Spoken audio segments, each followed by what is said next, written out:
whole digestive system in human beings. Before that, yes.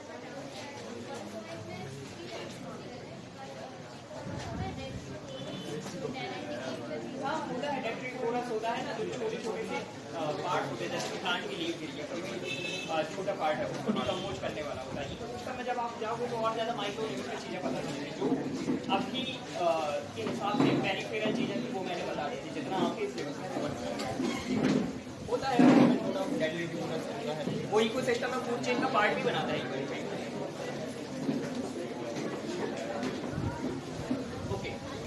Before moving on the alimentary canal or structure of alimentary canal, we will talk about the digestion process or nutrition process in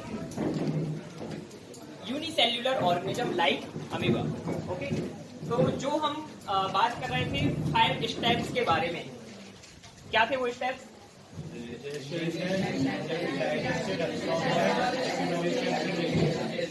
okay, तो ये पांचों चीजें amoeba में भी होंगी, यानी कि unicellular organisms में भी ये सारी चीजें आप देख सकते हैं। किस तरह से होंगी? प्रोसेस थोड़ी सिंपल होगी, ऑर्गन्स सिंपल होंगे, लेकिन ये सारी चीजें एग्जिस्ट करेंगी। जैसे कि अगर अमीबा के बारे में बात की जाए तो यहाँ पर हम क्या कह सकते हैं कि इंजेक्शन की प्रोसेस कैसे होगी?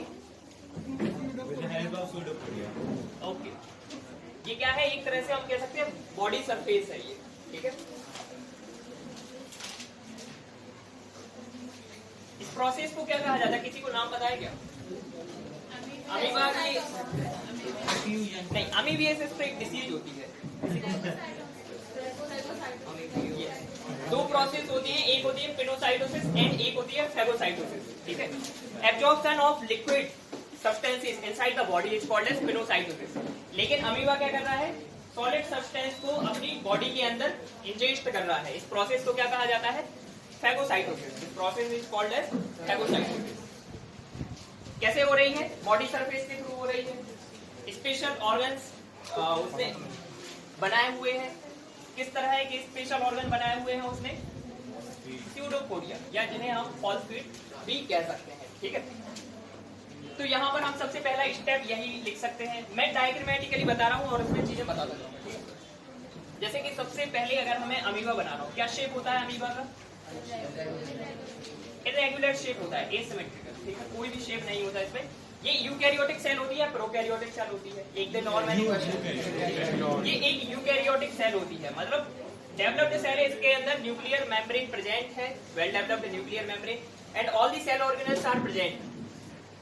अब इसके सराउंडिंग में अगर कोई फूड पार्टिकल प्रेजेंट है तो ये क्या करेगा? ये अपनी ग्रोथ बढ़ाएगा, आउट ग्रोथ करेगा, स्यूडोपोडिया की ग्रोथ कराएगा ये, और अपनी बॉडी के अंदर इसे लाने की कोशिश करेगा। It will try to engulf this food particle lying outside the cell, ठीक है, with the help of special structures which are called as pseudopodia.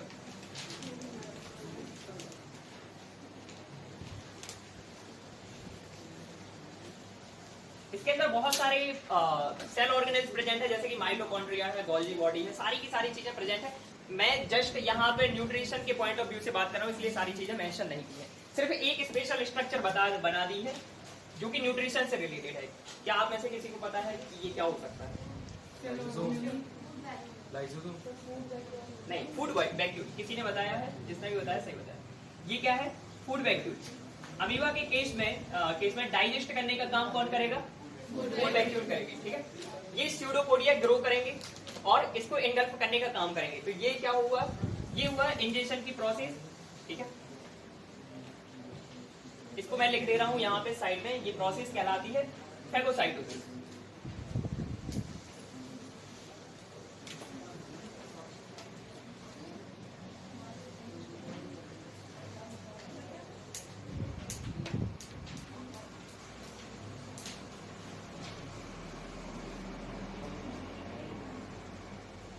वो जो आपको डीपीपी मिला है, कोई डाउट है क्या उसमें? किसी क्वेश्चन में? अगर हो तो पूछ सकते हैं। क्या है question? The length of small intestine in human adult is about 6.5 metre के आसपास होती है। 6.5 to 7 मीटर के आसपास होती है। एंड 1 to 1.5 मीटर होती है लार्ज इंटेस्टाइन। And sir, तो टोटल इसकी लेंथ होती है 9 मीटर के आसपास, approximately 9 metre. Sir, and two of the following organisms have a holozoic mode of nutrition. These organisms are. तो वो तो कल ही बताया था, अमीबा एंड पैरामीशियम। पैरामीशियम में बताया था सीलियर प्रेजेंट होते हैं, माइक्रोट्यूबुलर स्ट्रक्चर्स होते हैं जिनके थ्रू फूड पार्टिकल्स कहाँ पहुंचेंगे, बॉडी के अंदर मूव करते हो, ठीक है। तो यहाँ पर इंजेक्शन की प्रोसेस हुई स्यूडोपोडिया के थ्रू, कौन सी प्रोसेस से, फैगोसाइटोसिस के through. Sir, one more, sir. The oxygen liberated during photosynthesis by green plants come from. हाँ, ये अच्छा क्वेश्चन है, किसी को पता है क्या ये? सर वाटर और कार्बन डाइऑक्साइड दोनों से आते हैं। नहीं, जो ऑक्सीजन रिलीज होती है as a by product photosynthesis की प्रोसेस में, वो कहाँ से आती है? कार्बन डाइऑक्साइड से आती है या वाटर से आती है?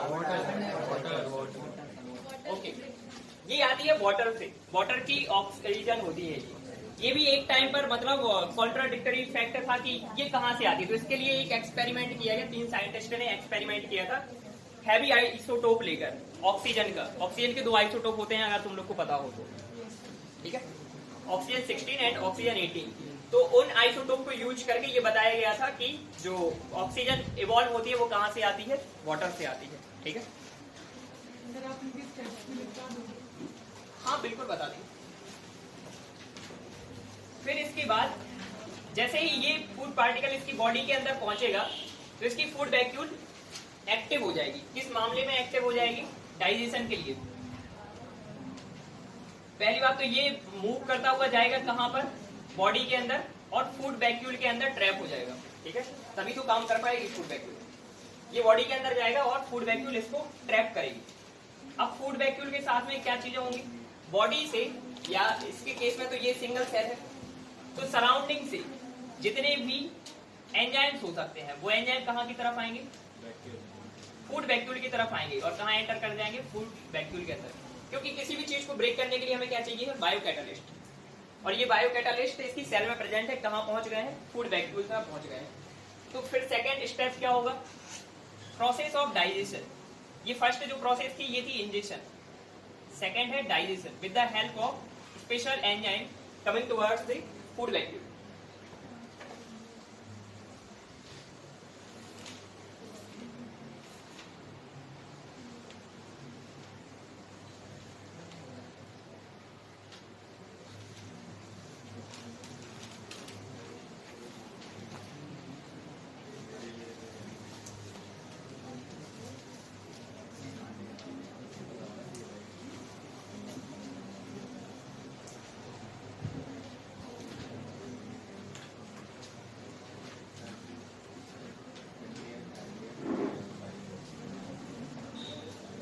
इसके बाद क्या होगा, ये जो भी फूड पार्टिकल है ये ब्रेक हो चुका है अपनी यूनिटरी स्ट्रक्चर्स में, मतलब जिन चीजों से मिलकर ये बना हुआ है, जो भी इसकी बेसिक यूनिट्स है उसमें ब्रेक हो जाएगा, और ये सेल अपने अलग अलग पार्ट्स में इसको एब्जॉर्ब करेंगे, है ना। उस प्रोसेस को क्या कहेंगे, डाइजेशन के बाद कौन सी प्रोसेस, तो इसमें भी वही एब्जॉर्प्शन की प्रोसेस होगी। ये छोटे छोटे पार्टिकल्स के फॉर्म में ब्रेक हो चुका है फूड, और अब ये कहाँ जाएगा, सॉल्युबल फॉर्म में आ चुका है, ये पूरी तरह से ब्रेक हो गया है, तो ये कहाँ जाएगा, बाहर की तरफ जाएगा। जितने भी इसमें कंपोनेंट्स होंगे, whether these are carbohydrates, protein, fats etcetera, तो ये सेल में बाहर की तरफ जाएंगे और अलग अलग पार्ट्स पर जाकर इकट्ठे हो जाएंगे। इस प्रोसेस को हम क्या कहेंगे, एब्जॉर्प्शन।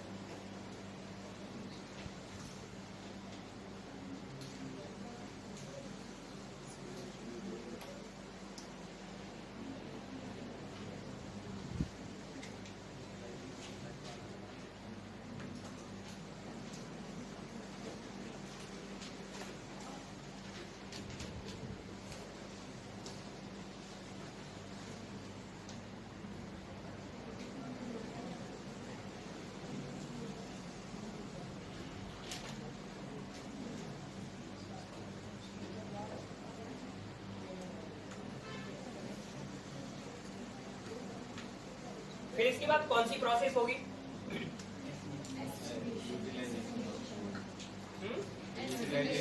ठीक है, एसिमिलेशन की प्रोसेस के थ्रू ये क्या करेगा, इन न्यूट्रिएंट्स को यूज करेगा अपने बॉडी की ग्रोथ, डेवलपमेंट एंड एनर्जी के कंजम्पशन को पूरा करने के लिए, ठीक है, एनर्जी रिक्वायरमेंट को पूरा करने के लिए। और जैसे ही जब इनको ये यूटिलाइज करेगा तो इसकी साइज बढ़ेगी, ग्रो करेगा ये कि नहीं करेगा? Yes, sir.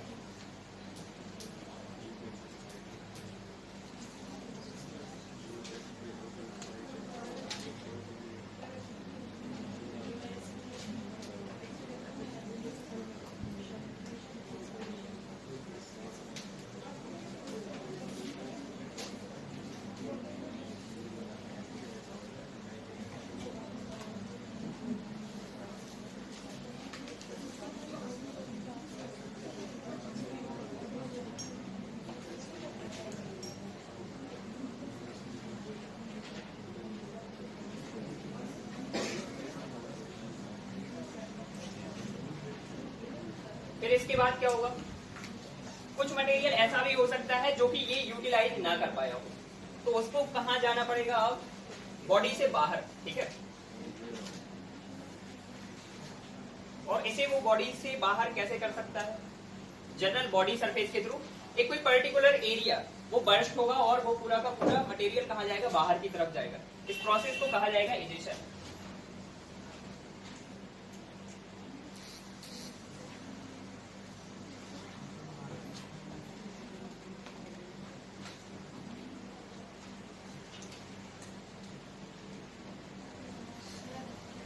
आप ये बार ये गोल बना रहे हो है क्या? जो चीज यहाँ पे नहीं है, ठीक है। सर नहीं, ग्रीन कलर का नहीं, ब्लैक कलर का। ये तो न्यूक्लियस है ना, सेल का पार्ट है। अब तुम्हें पता कैसे चलेगा कि ये सेल है? न्यूक्लियस होता है ना हर एक सेल में, तो उस सेल को रिप्रेजेंट करने के लिए हम न्यूक्लियस मैंडेटरी फॉर्म में बनाते हैं कभी भी जब हम सेल रिप्रेजेंट करते हैं, ठीक है। बिना न्यूक्लियस के सेल नहीं बनाते, तो ये न्यूक्लियस बना हुआ है बीच में।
Online students, can you listen me?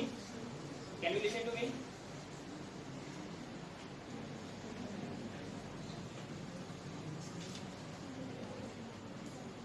ये आपको विजिबल है जो भी यहाँ पर स्लाइड पर लिखा हुआ है?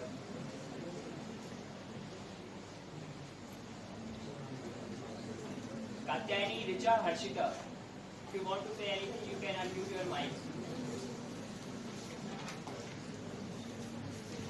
ओके, ये जो स्लाइड पर है ये आपको विजिबल है?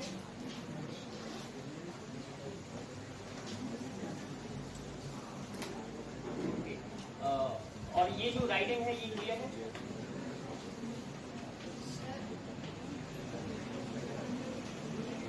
Okay sir okay okay. Sir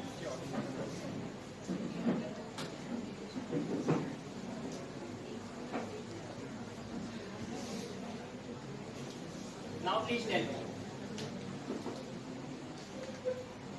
Okay. You can capture screenshot also. आप लोग स्क्रीनशॉट भी साथ साथ लेते जाएं ताकि अगर कभी मैं मूव करता हूँ और आप नहीं लिख पाते तो आपका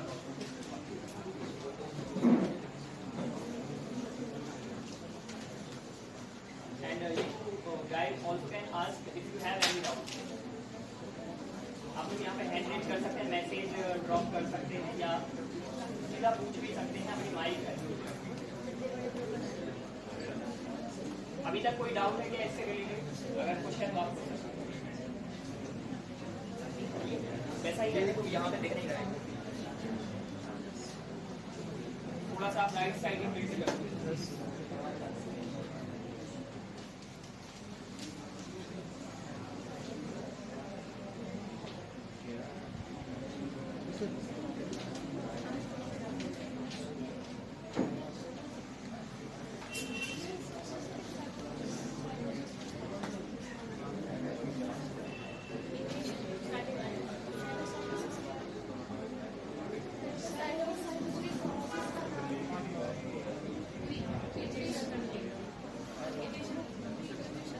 ओके, तो मैं इसको एक बार आपको बता दे रहा हूँ इस प्रोसेस में क्या हुआ है।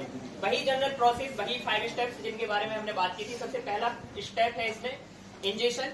अमीबा के केस में स्यूडोपोडिया या फॉल्स फीड प्रेजेंट होते हैं, जिनके थ्रू ये हाइड्रोलिक मूवमेंट करता है और किसी भी फूड पार्टिकल को एनगल्फ करके अपनी बॉडी के अंदर ले लेता है। इस प्रोसेस को कहा जाता है फैगोसाइटोसिस। इसने सॉलिड फूड पार्टिकल को अपनी बॉडी के अंदर इंजेस्ट किया हुआ है, इसलिए इसे फैगोसाइटोसिस कहते हैं। अगर यही लिक्विड होता तो इसे कहते हैं पिनोसाइटोसिस। ठीक है, फिर इसके बाद डाइजेशन। स्पेशल एंजाइम्स प्रेजेंट होते हैं इसकी बॉडी में, जो कि कहां पहुंच जाएंगे, या फूड वैक्यूल के अंदर मूव करेंगे, क्योंकि फूड पार्टिकल कहां गया है अल्टीमेटली फूड वैक्यूल के अंदर। वहां पे ये इसको ब्रेक डाउन करेंगे छोटे छोटे पार्टिकल्स के फॉर्म में, जो भी उसकी यूनिट्स होंगी।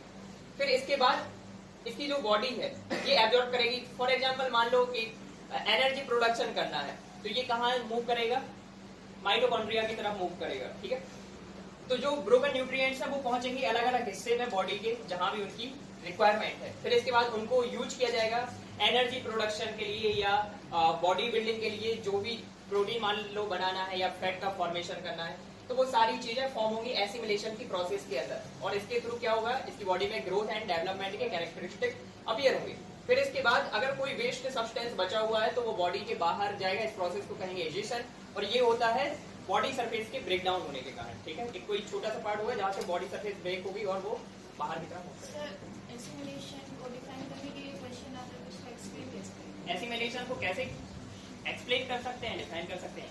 Utilisation of the absorbed substances और absorbed nutrition for the growth development and to serve the energy requirement process.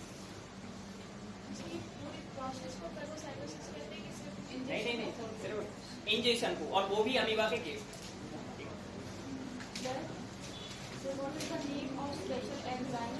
Special enzyme देखो, अब डिपेंड करता है कि कौन सा उसमें पार्टिकल है। जैसे कि मान लो उसमें प्रोटीन होगा, ठीक है, तो प्रोटीन पर अलग तरह के एंजाइम वर्क करते हैं जिन्हें पेप्सिन कहते हैं। फिर इसके बाद अगर ये कार्बोहाइड्रेट की पॉलीमर होगा तो वहां पे अलग एंजाइम काम करते हैं जिनको एमाइलेज कहते हैं। ठीक है, तो ये डिपेंड करेगा कि किस तरह का फूड पार्टिकल है। अगर ये मान लो फैट है तो लाइपेज एंजाइम वर्क करेंगे। कैटेगरीज होती है ना एंजाइम्स की, जो कि स्पेसिफिक होते हैं अपने सबस्ट्रेट के लिए। बताइए। सब रहेंगे, एंजाइम तो सब जगह रहते हैं। एंजाइम्स आर यूनिवर्सल, प्रोटीन ही होते हैं क्योंकि वो, ठीक है, थोड़ा सा बस उनमें स्ट्रक्चर और फंक्शनिंग में चेंज होता है। जो एंजाइम्स हमारी बॉडी में होते हैं, आरएनए पॉलीमरेज, डीएनए पॉलीमरेज, सारी चीजें सब जगह प्रेजेंट है ना। यूकैरियोटिक सेल ही है, क्योंकि फॉर्म्स डिफर कर सकते हैं थोड़ा स्ट्रक्चर वाइज। सिंपलर फॉर्म्स हो सकते हैं, काम करने का जो तरीका है, टेम्परेचर रेंज है, कॉन्सेंट्रेशन है, इन चीजों की रेंज जरूर बदल जाती है ऑर्गेनिज्म के अंदर। ठीक है,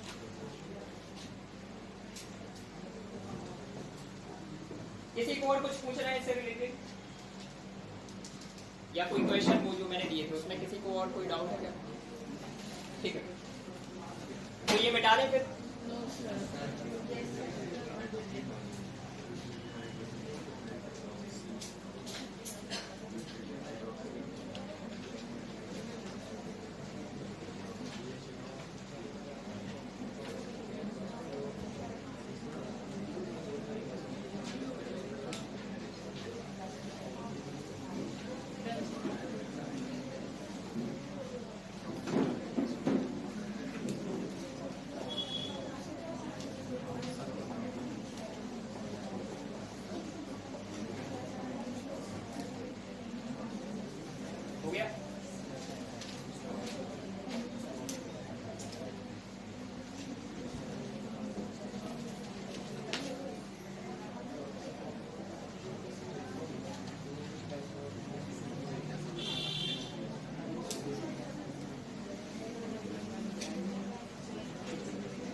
now we will draw the structure of alimentary canal. ठीक है, बनता है क्या? ठीक है.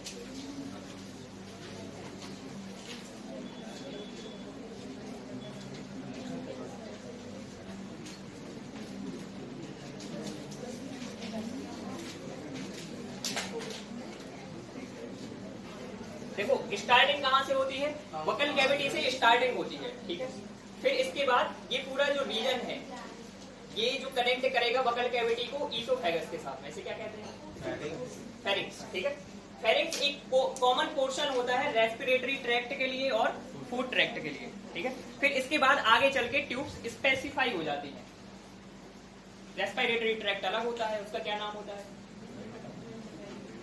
ठीक है, ट्रैकिया कह देते हैं. और ये जो फूड पाइप होता है इसे क्या कह देते हैं? ईसोफेगस. ठीक है, ये जो मैंने नीचे स्ट्रक्चर बनाई हुई है ये क्या है?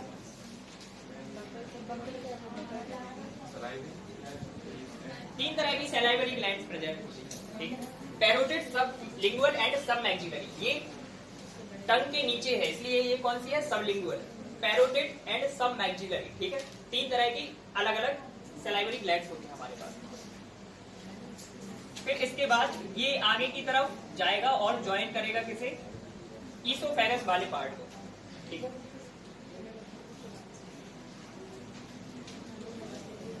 कितनी लंबी ट्यूब होती है ईसोफेगस?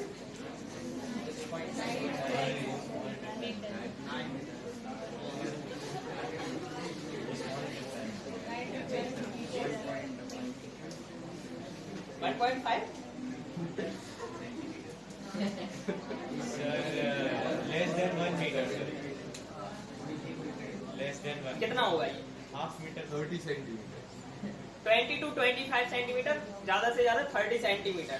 1 मीटर का बना दिया. इसको क्या कहा जाता है? फूड पाइप कहा जाता है. ये फिर आगे चल के जे शेप्ड स्ट्रक्चर में कन्वर्ट होता है जिसे क्या कहा जाता है? ठीक है, और यहाँ पर साइड में क्या होता है? एक मस्कुलर स्ट्रक्चर होती है जिसे क्या कहा जाता है? अरे वो तो ठीक है, अभी तो ये मस्कुलर स्ट्रक्चर है डायफ्राम. ठीक है, उसके नीचे आएगा लिवर. ठीक है, सबसे बड़ी एक्सोक्राइन ग्लैंड होती है हमारी बॉडी की जिसे क्या कहा जाता है? कितना होता है इसका वेट?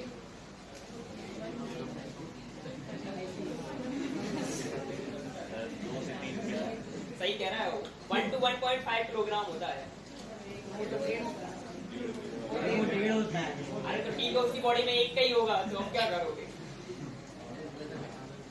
तो यहाँ पर क्या है? लिवर है. फिर इसके बाद यहाँ पर साइड में एक स्ट्रक्चर दिखाई देती है जिसे क्या कहा जाता है? ये हमें ये बताओ, ये पैनक्रियाज स्टमक से जुड़ा हुआ होता है या कहीं और से जुड़ा होता है? शायद नीचे की तरफ जुड़ा होता है. देखो ये स्टमक से नहीं जुड़ा होता है. यहाँ पर एक स्ट्रक्चर अराइज होती है इससे जिसे क्या कहा जाता है? Gall bladder. ठीक है, और इसकी एक डक्ट आती है जो आगे चल के इससे मिलेगी और ये बनाता है हेपेटोपैनक्रियाटिक पोर्टल. ठीक है, यहाँ से ये ज्वाइन होके फिर आगे की तरफ जाएगा. स्मॉल इंटेस्टाइन में जाना है इसको. इसका स्टमक से कोई लेना देना होता ही नहीं. पैनक्रियाज वो स्टमक के पीछे से होता है. हाँ, पीछे से जस्ट हमें दिख रहा है, इल्यूजन है वो कि वो उससे जुड़ा हुआ है. ये कैसी स्ट्रक्चर होती है? ये लीफ लाइक स्ट्रक्चर होती है, ऐसा तुम लोगों ने पढ़ा होगा. कलर कैसा होता है पैनक्रियाज का?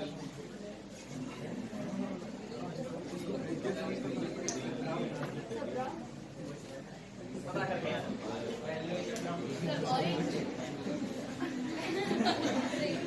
फ्रूट जूस बना दूंगा मैं.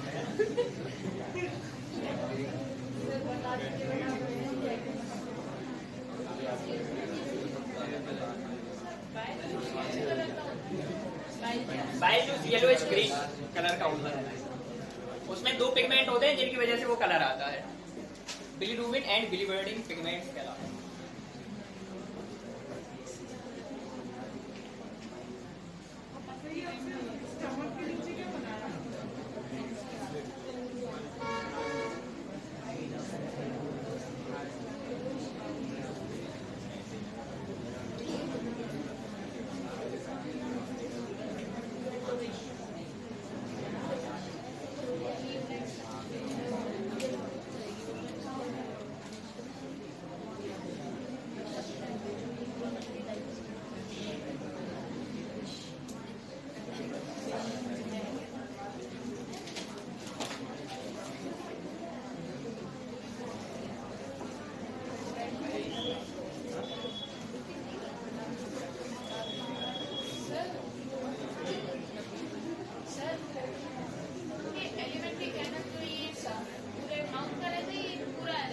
स्ट्रक्चर को कहा जाता है एलिमेंट्री कैनाल।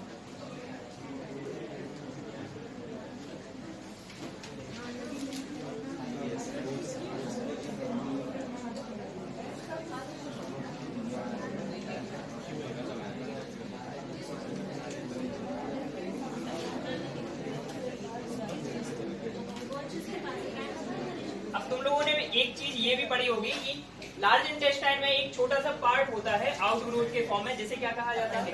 वर्मीफॉर्म अपेंडिक्स कहा जाता है। ठीक है, किस तरह का ऑर्गन है ये, क्या काम है इसका, क्यों प्रेजेंट?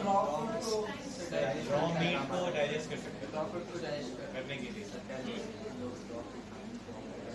कोई काम है क्या इसका या ऐसे ही प्रेजेंट है? अब कोई काम का नहीं है। क्या कहते हैं ऐसे ऑर्गन्स को जिनका आप कोई काम नहीं होता है? इनको कहा जाता है वेस्टिजियल ऑर्गन्स। ठीक है, जिनका एक समय पर कोई काम हुआ करता था लेकिन अब इनका कोई काम नहीं है। सर ऐसा क्यों नहीं है? पहले तो होता था। अच्छा क्वेश्चन। पहले जो ऑर्गेनिजम्स थे, मतलब ह्यूमन जहां से आया, कहां से आया? एप्स से आया ह्यूमन। हर्बीवोर्स थे।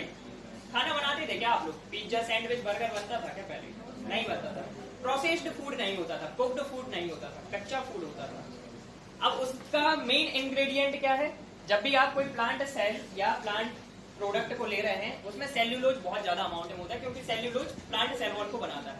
And cellulose is a very heavy carbohydrate. ठीक है, पॉलीसेकेराइड है वो। उसको ब्रेक करने के लिए हमें चाहिए स्पेशल ऑर्गन, क्योंकि वो इतनी इजीली डाइजेस्ट नहीं होता है। तो उसको कंपेंसेट करने के लिए यहाँ पर एक स्ट्रक्चर प्रेजेंट होती थी जिसे कहा जाता है vermiform appendix. And it is also functional in the case of herbivorous animals. जो अभी हर्बीवोर्स हैं उनके केस में ये अभी भी एक्टिव है, हमारे में नहीं, क्योंकि हमें उतना ज्यादा सेल्यूलोज से कोई लेना देना होता ही नहीं है। हमारे पास जो डाइट पहुंचती है उसमें सेल्यूलोज पहले ही डिग्रेड हो चुका होता है। ठीक है,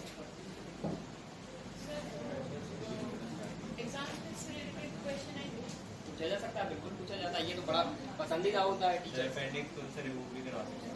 अपेंडिक्स को रिमूव इसलिए करवा सकते हैं क्योंकि कभी कभी लोगों में ये ग्रो कर जाता है, कुछ लोगों में। इसकी वजह से अब बॉडी के अंदर उतनी जगह भी नहीं है, सब फिक्स करके भेजा जा चुका है, तो थोड़ी सी भी आउट ग्रोथ होती है और आपकी बॉडी में पेन स्टार्ट हो जाएगा। तो ये वर्मीफॉर्म अपेंडिक्स जैसे ही साइज में बड़ी होती है तो एब्डोमिनल पेन होने लगता है, इस वजह से इसे हटवाना पड़ता है। ठीक है,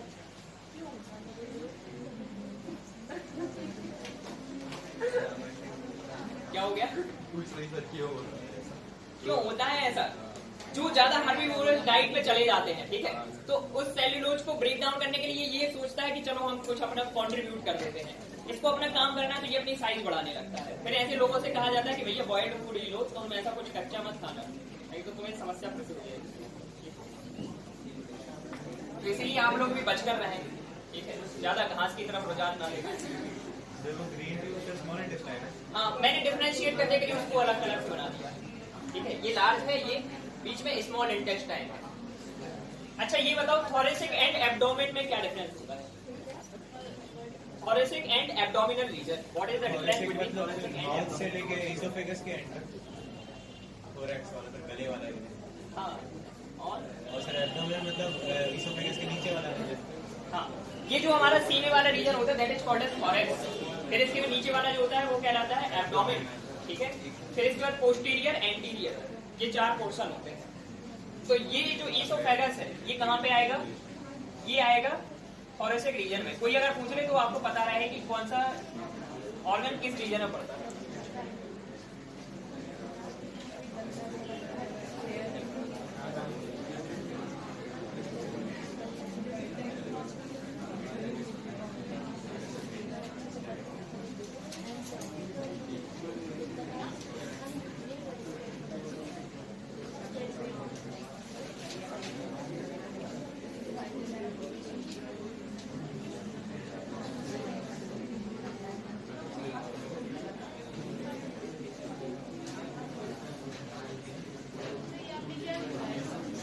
कहाँ पर?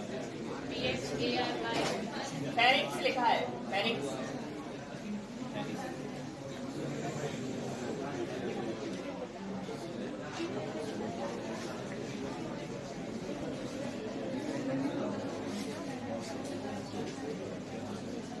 मैंने कल ये भी बताया था कि इस स्टमक के 3 पार्ट होते हैं, है ना? Yes, sir. Cardiac, fundic and pyloric. और ये जो स्ट्रक्चर है दैट इज लिवर। फिर इसके बाद ये जो बल्ब टाइप स्ट्रक्चर लटक रहे हैं दैट इज गॉल ब्लैडर। इसका कोई काम होता है क्या? किसी को पता है?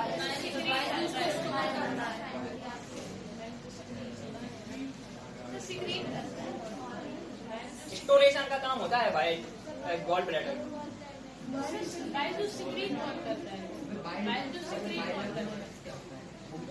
अरे तो वहां से तो जाएगा ना, पासेज बनाएगा वो, स्मॉल इंटेस्टाइन तक जाने के लिए तो चाहिए ना कोई चैनल। वो वहां पे डक्ट का काम, डक्ट वो काम करेगी, वो डक्ट आगे चल के चैनल बना देगी, सब बता देंगे।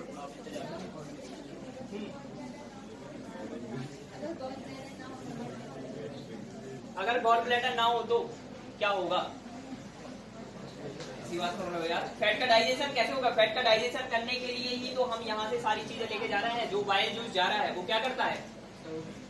वो बाइल जूस ग्लोब्यूलाइजेशन करता है। किस चीज का? फैट मॉलिक्यूल का। उसके बाद ही वो डाइजेस्ट हो पाते हैं। समझ रहे हो?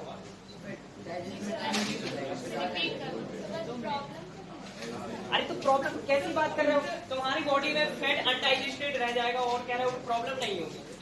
लैक्टोज इंटॉलरेंस जैसी समस्या से तो लोग परेशान हो जाते हैं जब लैक्टोज का डाइजेशन नहीं हो पाता। लैक्टोज तो शुगर है, जबकि फैट डाइजेस्ट नहीं होगी, ये कोई समस्या वाला कारण नहीं बनेगा क्या? अरे नहीं है, लेकिन वो मेडिसिन में तो रहती होंगी। ऐसा तो नहीं है कि बिना किसी उसके रहती हूँ। ऑल्टरनेटिव होते हैं हर चीज के। लेकिन आप ऐसे कह दो कि किसी भी चीज को रिमूव करके कोई उसका फंक्शनल काम करेगा, कौन सा ऑर्गन करेगा? रहती होंगी मेडिसिन में तो रहती होंगी। अब ऐसा तो हम नहीं कह सकते कि बिना गॉल ब्लैडर के वो किसी मेडिसिन पे ना रहती हो। डॉक्टर ने कोई सर्जरी की होगी, कुछ किया होगा, तो कोई ना कोई ऑल्टरनेटिव वे तो होगा। जब भी हम कोई काम करते हैं अपनी बॉडी के अंदर, कोई भी सर्जरी की जाती है तो उसका एक ऑल्टरनेटिव पाथ बनाया जा सकता है। जैसे कि हार्ट में जब आपने सुना होगा बाईपास सर्जरी कर रहे होते हैं, तो हमें पता है कि अब हार्ट ब्लड पंप नहीं कर पा रहा है उस पर्टिकुलर रास्ते से, तो हम कोई नया रास्ता बना रहे हैं, that is called as bypass. तो हर एक काम जो बॉडी के अंदर किया जा रहा है उसका हम ऑल्टरनेटिव लेके सोचते हैं। काम थोड़ी रोक देंगे हम, बताओ? या तो फिर ऐसा भी होगा उनका कि वो जो उनका जो फूड है वो बहुत रेस्ट्रिक्टेड होता होगा कि सारी चीजें चलती हैं उनकी। मेडिसिन होंगी, कुछ ना कुछ तो होगा, ऑल्टरनेटिव होगा। या जो जब भी सर्जरी हुई, जब भी अगर गॉल ब्लैडर रिमूव हुआ है तो कुछ ना कुछ चीज हुई होगी, ठीक है? फंक्शनैलिटी हो सकता है कि नेक्रोसिस हो जाए उस रीजन में, वो पर्टिकुलर टिश्यू अगर बना रहा तो वो आसपास के एरिया को भी इन्फेक्ट कर देगा। या हो सकता नेक्रोसिस मतलब कोई पर्टिकुलर एरिया जब खराब होने लगता है, टिश्यू जब खराब होने लगता है, that is called as necrosis, ठीक है? वो इन्फेक्ट करने लगा है अगर आसपास की जगह, तब हटाना पड़ता है। हाँ, स्टोन की वजह से भी पूरा मतलब उसकी प्रोडक्टिविटी ही कम हो गई है, और ऊपर से क्या हो रहा है, वो स्टोर भी होता जाता है, स्टोन भी बड़ा होता जाता है साइड में। स्टोन कैसे बनता है? स्टोन बनता है सॉल्ट्स वगैरह से, कैल्शियम वगैरह के सॉल्ट होते हैं या जो दूसरी मेटल्स के सॉल्ट होते हैं हमारी बॉडी में जब इकट्ठे होते जाते हैं और वो सॉल्ट इनसॉल्युबल हो जाए, मतलब कि वो ब्रेक ही नहीं हो रहे हैं, वो इकट्ठे होते जा रहे हैं हार्ड फॉर्म में, तब वो स्टोन बनाते हैं। ठीक है, समझ गए? कोई और किसी का क्वेश्चन हो तो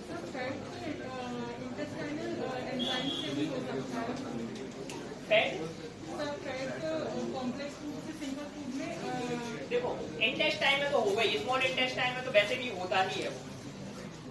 बात मुद्दे की ये है कि होगा कैसे। स्टमक में तो वैसे भी नहीं होता है उसका ब्रेकडाउन। लाइपेज एंजाइम बहुत कम अमाउंट में प्रेजेंट होते हैं, कहाँ? स्टमक के अंदर, तो वो उस फैट को ब्रेक कर ही नहीं सकते। लाइपेज एंजाइम कहाँ फॉर्म होता है? पैनक्रियाज के अंदर फॉर्म होता है। वो पैनक्रियाज आता है और कहाँ ज्वाइन होगा? फिर उससे जो भी सीक्रेशंस आएंगे वो स्मॉल इंटेस्टाइन में आएंगे, वो लाइपेज फिर इसको ब्रेक करेगा। लेकिन उस फैट को ब्रेक करने के लिए एक एसेंशियल कंडीशन की जरूरत होगी, जो मैंने अभी बताया, वो होता है बाइल जूस के थ्रू। जो बड़े फैट मॉलिक्यूल्स होते हैं उनको आप सीधे नहीं ब्रेक कर सकते, आपको उनको ग्लोब्यूलाइजेशन करना पड़ता है, छोटे छोटे पार्ट्स में ब्रेक करना पड़ता है, फिर वो जाके उसकी यूनिट्स के फॉर्म में कन्वर्ट होते हैं। और वो काम कैसे होता है? तो बाइल जूस के थ्रू होता है।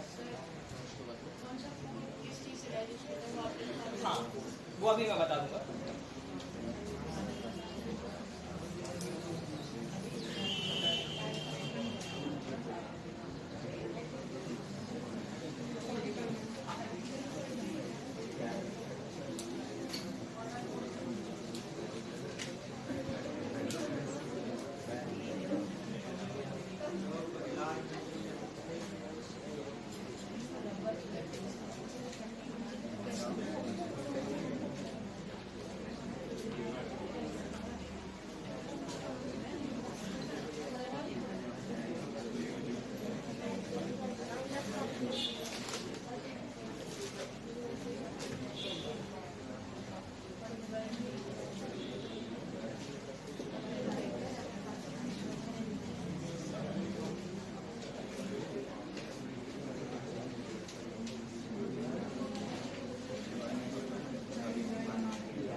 ये इतने बेसिक पार्ट्स हैं जो कि एलिमेंट्री कैनाल में दिखाई देते हैं। अभी इसका डिटेल मैंने नेमिंग नहीं की है, ठीक है।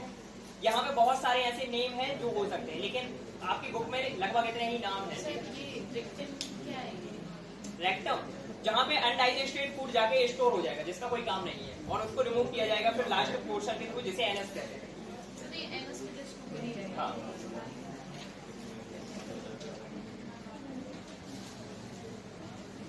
अभी यहाँ पे जैसे दो चीजें होती है, यहाँ पर स्फिंक्टर मसल होते हैं, फिर यहाँ पर स्फिंक्टर मसल्स होते हैं। तो बहुत सारी चीजें हैं जो अभी इसमें मेंशन की जाएंगी, वो मैं प्रोसेस के दौरान ही बता दूंगा।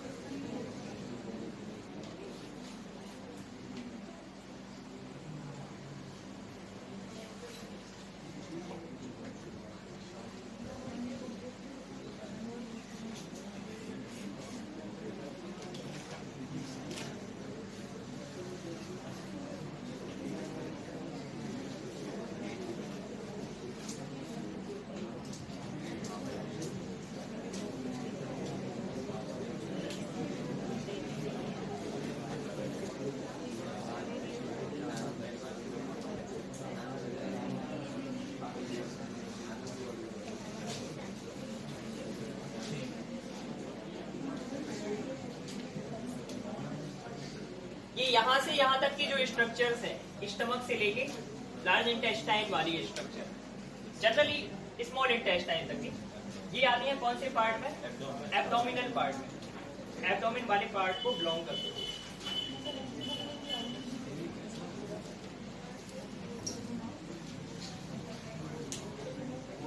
अब इसके बाद ये बताओ, बकल कैविटी का पार्ट कौन कौन सी चीजें हैं?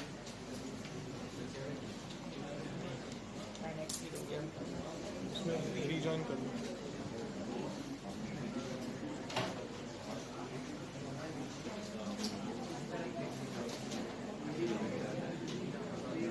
स्टार्ट करना है ना?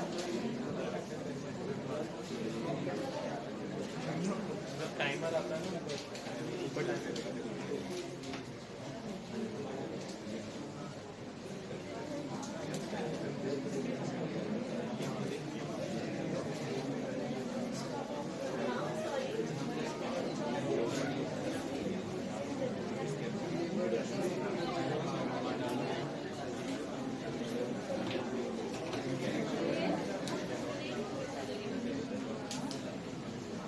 हाँ, मैं क्या पूछ रहा था, बकल कैविटी का पार्ट कौन कौन सी चीजें हैं, कौन कौन से ऑर्गन्स आते हैं बकल कैविटी के अंदर? ठीक है, टंग, टीथ एंड सलाइवरी ग्लैंड, ठीक है। ये तीन मेन पार्ट्स होते हैं। हमारे टीथ कितने टाइप के होते हैं? कौन कौन से?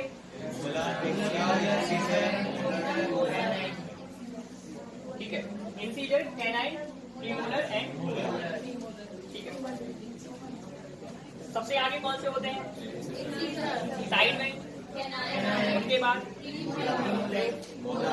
ठीक है। आप लोगों ने विजडम टीथ के बारे में भी सुना होगा। इनमें से कौन मतलब किस कैटेगरी में आता है वो विजडम टीथ? विजडम टीथ के बारे में सुना है? ठीक है, तो वो इंसाइजर, कैनाइन, प्रीमोलर या मोलर, इनमें से किस कैटेगरी को बिलोंग करता है? ये थर्ड मोलर जो होता है वो कहलाता है विजडम टीथ, ठीक है। वो चारों तरफ होगा, चार ऐसे टीथ होते हैं जो लास्ट में आते हैं। हमारा जो डेंटल फॉर्मूला होता है वो क्या होता है? ठीक है, ये हमारा डेंटल फॉर्मूला होता है। यानी कि आप एक फर्स्ट हाफ की बात करोगे एक फ्लोर पर, तो दो इंसीजर मिलेंगे, फिर इसके बाद एक कैनाइन मिलेगा, दो प्रीमोलर मिलेंगे और तीन मोलर मिलेंगे, ठीक है। 2, 1, 3 और 2, 5 और 3, 8, इतने 8 यहाँ पर, 8 यहाँ पर, और ऐसे ही नीचे 16, तो 32 हो जाते हैं।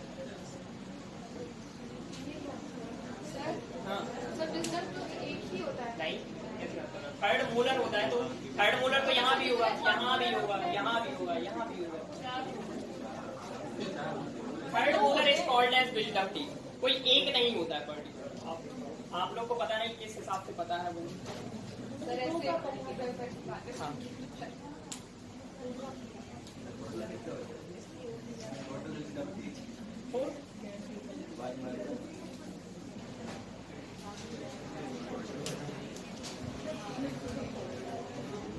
है, तो डाइजेशन की प्रोसेस इनमें से किस पार्ट से स्टार्ट होगी?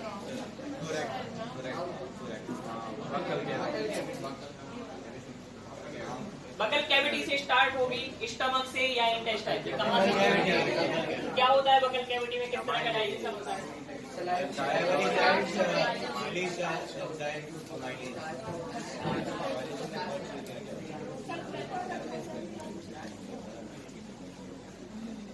अच्छा मुझे ये बताओ, carbohydrate, protein, fat and vitamins, इनमें से कौन सी चीज का ब्रेकडाउन यहाँ से स्टार्ट हुआ? प्रोटीन एंड फैट्स का क्यों नहीं? क्योंकि ये कॉम्प्लेक्स मॉलिक्यूल्स हैं और एंजाइम्स भी प्रेजेंट नहीं है यहाँ पर, ठीक है। फिर इसके बाद बकल कैविटी में 3 पार्ट है यहाँ पर, कौन कौन से? एक तो है टंग, फिर इसके बाद टीथ और सैलाइवरी ग्लैंड, और टंग के ऊपर होती हैं बहुत सारी टेस्ट बड्स, जिसके कारण हमें टेस्ट की सेंसेशन आती है, ठीक है।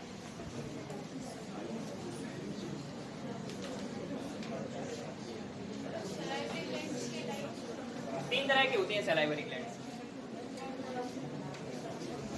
लेकिन दे रहा हूं मैं यहाँ पे सैलाइवरी ग्लैंड्स के टाइप लिख सकते हो। ये टीथ वाले में डेंटल फॉर्मूला लिख सकते हो, जो एडिशनल इंफॉर्मेशन है ये आप ध्यान रखो। टीथ का डेंटल, ये हमारा डेंटल फॉर्मूला क्या है? 2123 इंटू 2। अब सैलाइवरी ग्लैंड्स होती हैं कितने तरह की? 3 तरह की।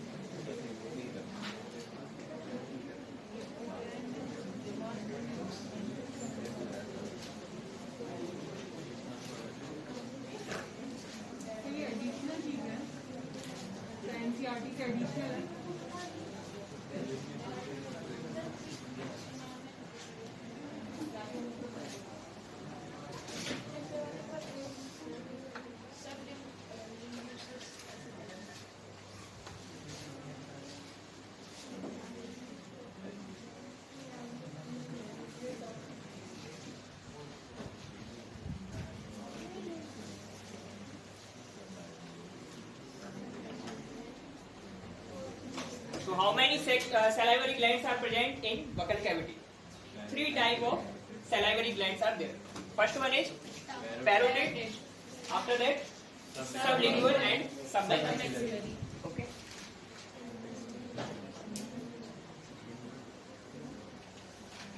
ये क्या सीक्रेट करेंगे ये ग्लैंड्स? क्या बनाते हैं?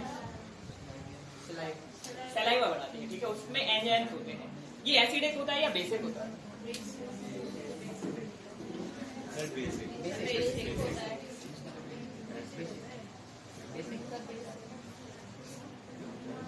इसमें कौन से एंजाइम प्रेजेंट होते हैं? और इसे टाइलिन कहा जाता है या सैलाइवरी एमाइलेज कहा जाता है? इसके 2 नाम हैं, ठीक है, ध्यान रखना। बुक में जनरली सैलाइवरी एमाइलेज लिखा रहता है। नहीं, ये तो अभी ग्लैंड की बात चल रही है। ये बनाएंगी सैलाइवा, और सैलाइवा में होते हैं enzyme.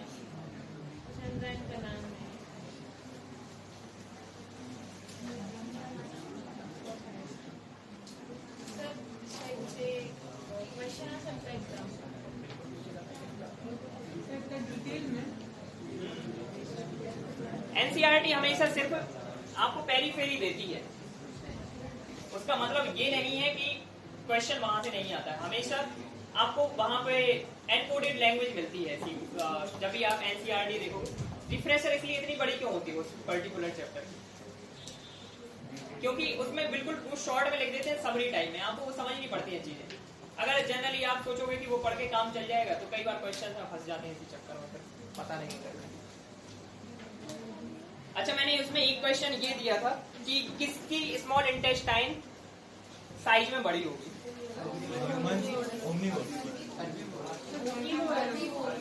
And what is the reason? अगर आप कह रहे हैं कि कार्निवोर्स या हर्बीवोर्स या ओमनिवोर्स, तो what is the reason behind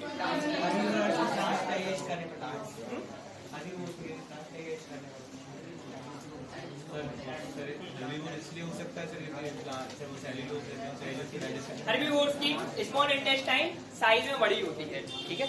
इस तरह के जो एनिमल्स होते हैं उन्हें कहा जाता है रूमिनेंट्स, ठीक है। उनकी इंटेस्टाइन में एक पोर्शन अलग से होता है, और इनकी स्मॉल इंटेस्टाइन भी लंबी होती है, क्योंकि इनको सेल्यूलोज के डाइजेशन को प्रोसेस करनी पड़ती है, जो कि कॉम्प्लेक्स है, ठीक है, और यहाँ पे स्पेशल एंजाइम्स की रिक्वायरमेंट होती है।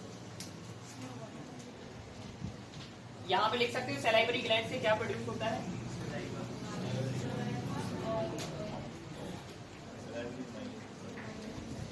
Produces saliva which contain, mainly तो इसमें वाटर होता है, कुछ अमाउंट में सॉल्ट्स होते हैं और एंजाइम होते हैं।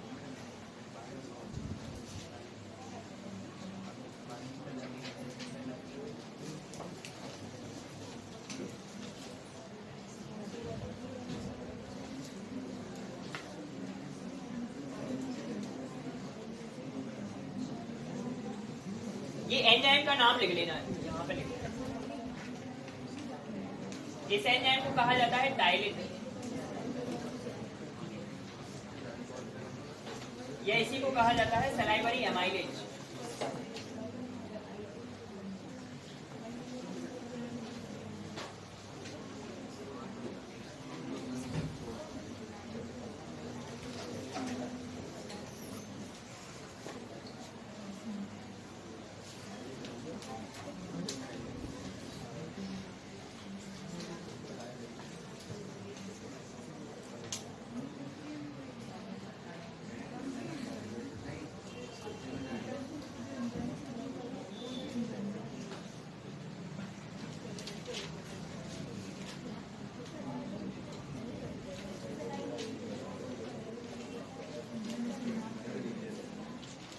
अच्छा एक चीज और बताओ, हमारी बॉडी में दो तरह की पाइप है यहाँ पे, एक है विंड पाइप एंड एक है food pipe.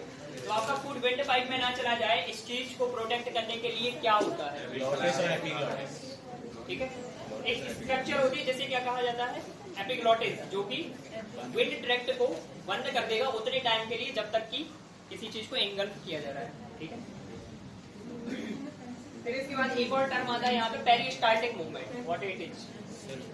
The moving of food through the esophagus, the contracting of the muscles in the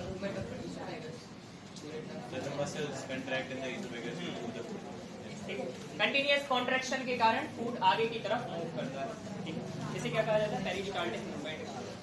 क्योंकि बहुत थिन ट्यूब है ये, यहाँ पर हमें एप्लाइड फोर्स लगाना पड़ेगा ताकि कोई भी चीज अंदर की तरफ मूव कर पाए, और वो होती है पेरिस्टाल्टिक मूवमेंट, जिससे वेव लाइक पैटर्न फॉर्म होता है।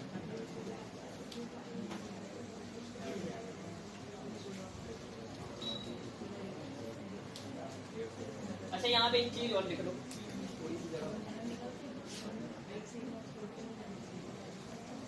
कौन सा न्यूट्रिएंट किस यूनिट में ब्रेक होता है?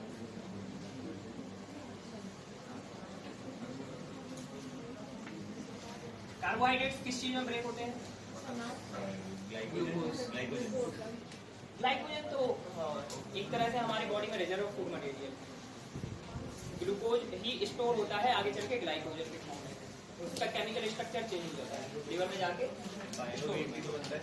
क्या पाइरुवेट? वो तो रेस्पिरेशन के दौरान बनेगा ना, सिंपल शुगर।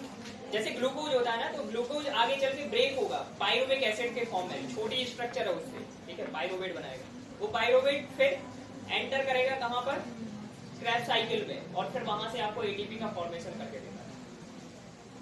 तो कार्बोहाइड्रेट ब्रेक होगा किस फॉर्म में? ग्लूकोज के फॉर्म में ब्रेक होता है।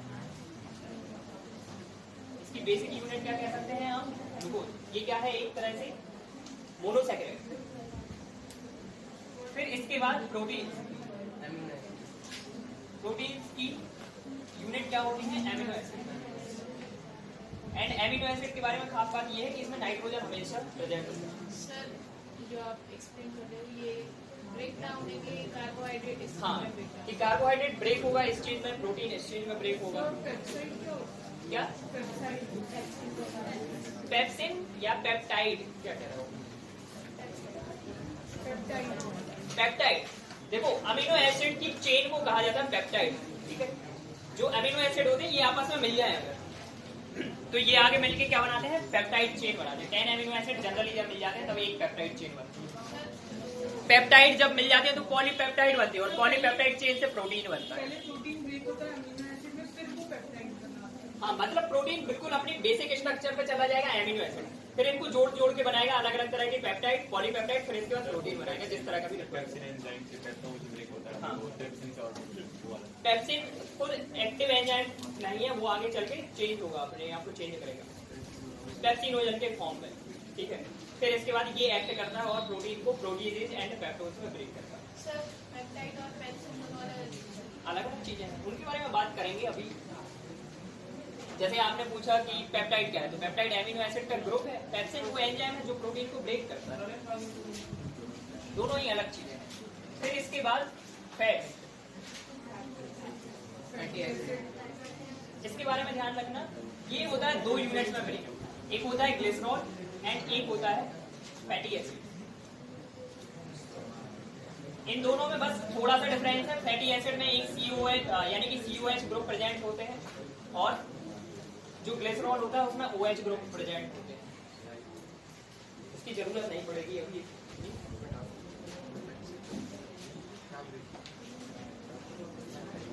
फिर इसके बाद एक और चीज बचती है जिसे क्या कहा जाता है, विटामिन। इसकी बेसिक यूनिट क्या होती है, किस चीज में ब्रेक होगा?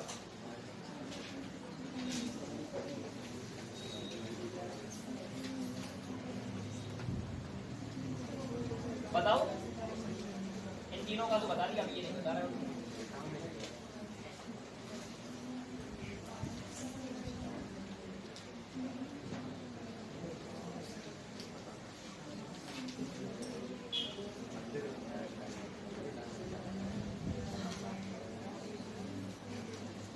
नहीं पता किसी को? ये किसी चीज में ब्रेक नहीं होते हैं, ये एज इट इज एब्जॉर्ब हो जाते हैं, ठीक है। फूड से आप जिस तरह का भी विटामिन लेते हैं वो उसी फॉर्म में एब्जॉर्ब होता है, ये किसी चीज में ब्रेक नहीं होता है।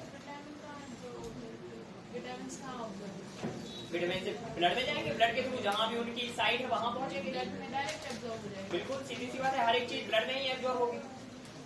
अब विटामिन ए है मान लो, तो फिर उसके कंपोनेंट की जरूरत कहाँ पड़ती है, आईज में पड़ती है, तो फिर वो सेल्स की तरफ मूव करके जाएंगे। बात समझ रहे हो, जिसकी जहां जरूरत, जैसे विटामिन डी की जरूरत कहाँ होती है, बोन्स में होती है, तो फिर वहां पे वो बोन से सेल की तरफ जाएंगे, मूव करेंगे।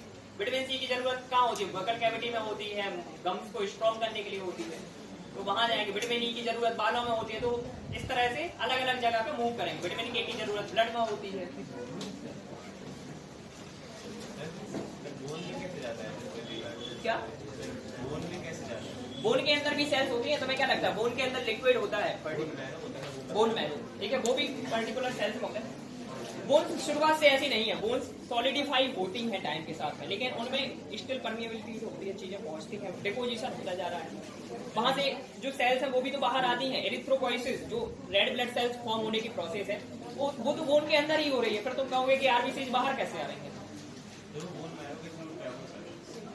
जॉइंट्स है ना, हर ऐसा थोड़ी है कि बोन बिल्कुल एक आइसोलेट चीज है, वो तो जुड़ी हुई है ना, आसपास मसल से भी जुड़ी है, बोन से भी जुड़ी है, लिगामेंट से भी जुड़ी है, हर एक चीज से, चीजों से जुड़ी हुई है, कनेक्टिविटी है, यानी कि उसका मतलब वो आइसोलेट नहीं है। अगर आइसोलेट होती तो कोई चीज उसके अंदर ना जा पाती, ना आ पाती, ठीक है, उसका कनेक्शन है पूरे में।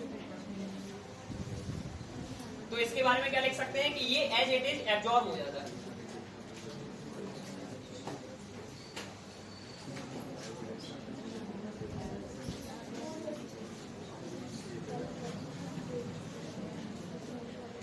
और मिनरल्स का क्या होगा?